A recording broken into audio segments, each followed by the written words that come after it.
हरे कृष्ण। सफल नारी। इस संसार में बहुत से सफल नारी हुई। अब द्रौपदी को ही लीजिए। जब द्रौपदी हस्तिनापुर से द्वारका जाती थी और कृष्ण की 16,108 पत्नियां द्रौपदी के चरणों में बैठती थी और कहती थी कि द्रौपदी, हम 16,108 पत्नियों होकर भी एक पति को खुश नहीं कर पा रहे हैं। तुम एक पत्नी हो और तुम्हारे 5 पति हैं। तुम 5 को प्रसन्न रखती हो, 5 की सेवा करती हो। हमें बताओ कि पति की सेवा कैसी करनी चाहिए। क्योंकि कृष्ण की स्थिति कुछ ऐसी थी, द्वारका में वो रात दिन रोते रहते थे। सफल नारी का पहला कारण, नारी एक सफल बाप की बेटी, मनु महाराज की कन्या और उनके अच्छे संस्कार। नारी सफल कब हो सकती है? जब कोई अच्छे परिवार में जन्मे और उस परिवार में उसे अच्छे संस्कार मिले हों। और दूसरा सफल नारी किसे कहते हैं?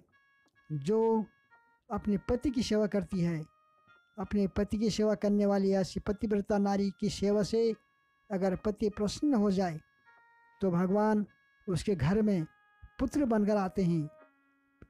ऐसे ही इतिहास में एक और प्रसंग है। अत्रि ऋषि की पत्नी अहिल्या सक्सेस नारी चित्रकूट में रहते हैं। माँ मंदाकिनी की पवित्र धारा के किनारे इनकी कुटिया है।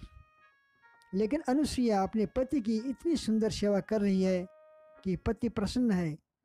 पतिव्रता नारी से सपने में भी दूसरे पुरुष को न देखना और नहीं सोचना है।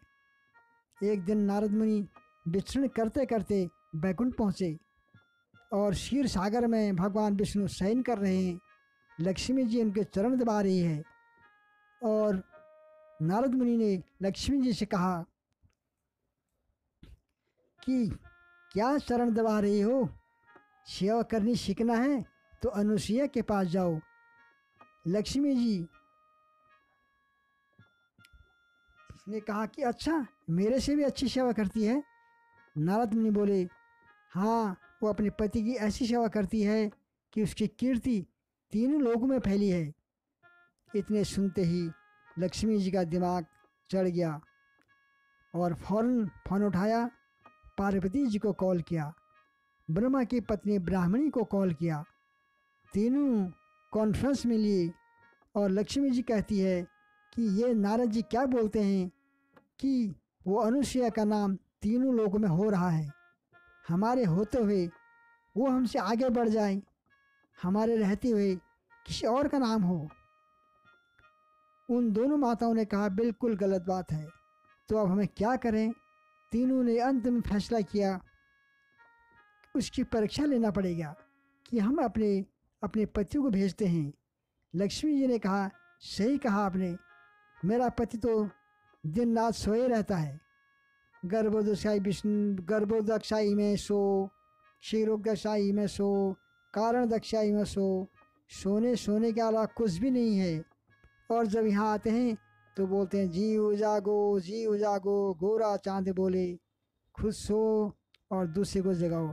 ब्राह्मणी कहते कि मेरा पति तो दिन भर वेद ही पढ़ने में रहता है। और पार्वती कहती है कि मेरा पति तो हमेशा ध्यान में बैठा रहता है। फाइनल में बात हुई कि इन तीनों पतियों को भेजते हैं। ब्रह्मा विष्णु महेश के सामने किसकी चलती है? खंबा तोड़कर नरसिंह अवतार लिया, हिरण्यकश्यप को फाड़ दिया, जिनकी भ्रमटी मात्र करोड़ों ब्रह्मांड का प्रलय हो जाए, लेकिन पत्नी के सामने आदमी ठंडा हो जाता है। राजा दिग्विजय युद्ध जीत कर आया और मुकुट अपनी पत्नी के चरणों में रख देता है। मैं तेरी गाय, ये बोलता है। तो अब तीनों ने अपने अपने पति को जगाया। किसी का वेद पढ़ रहा था, किसी का पति सो रहा था, किसी का पति ध्यान में बैठा था। तो सब ने अपने पतियों से बोला, जाओ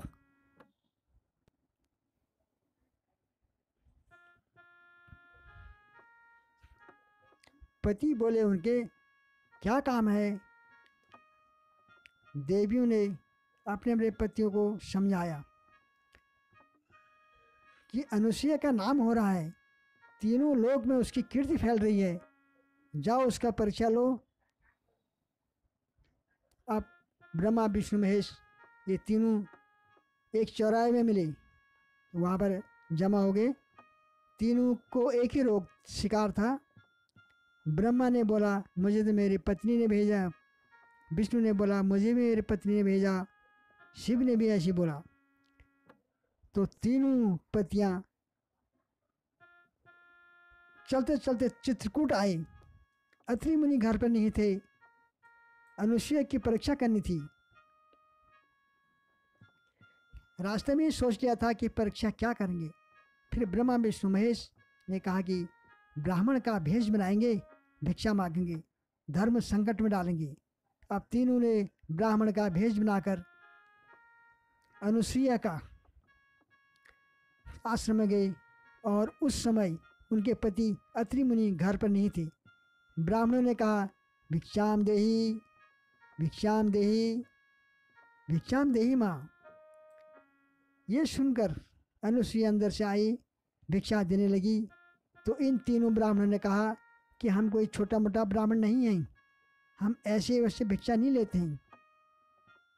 तो कैसी भिक्षा लेते हो? बोले कि ब्राह्मण बोले आप निर्वस्त्र होकर, निवृत्त होकर भिक्षा दोगी तो तभी हम भिक्षा लेंगे।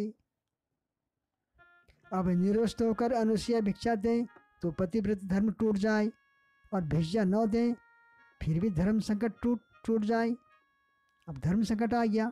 लेकिन ये तो अनुसुईया थी।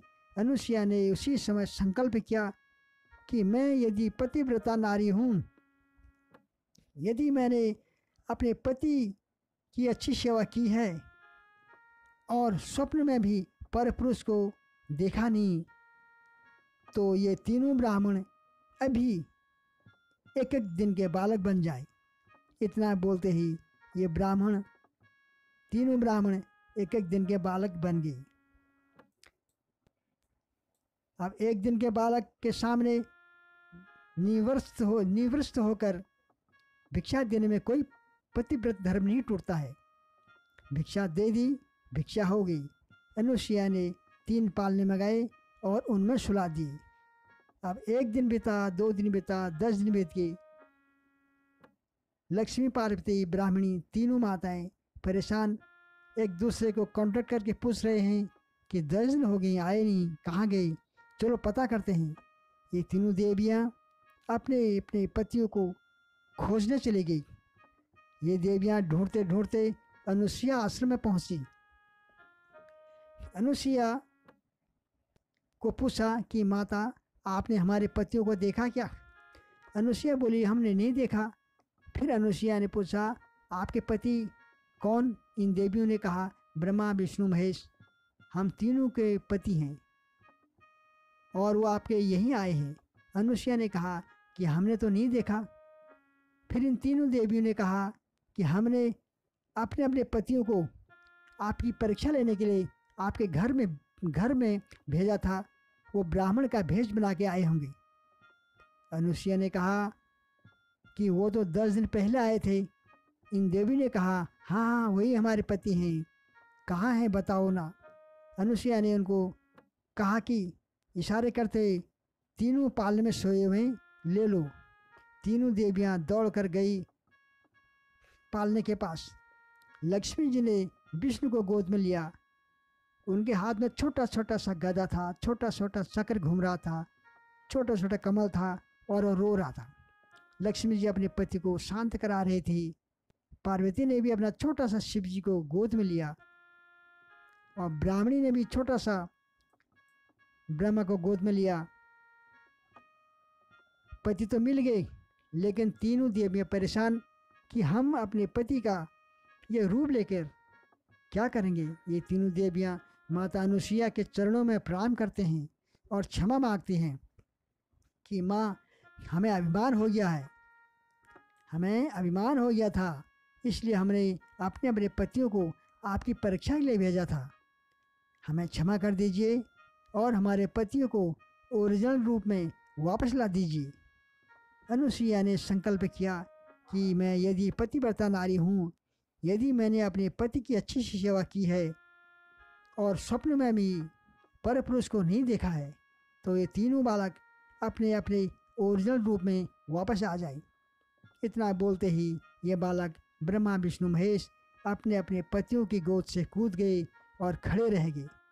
लेकिन इन तीनों देवियों ने अनुसुईया को वादा किया, इन तीनों देवों ने ब्रह्मा विष्णु महेश ने अपने तीनों ने मिलकर वादा किया कि आपने अपने पति की इतनी अच्छी सेवा की है, हम आपके घर पे पुत्र बन के आएंगे। ईश्वर कहाँ प्रकट होता है?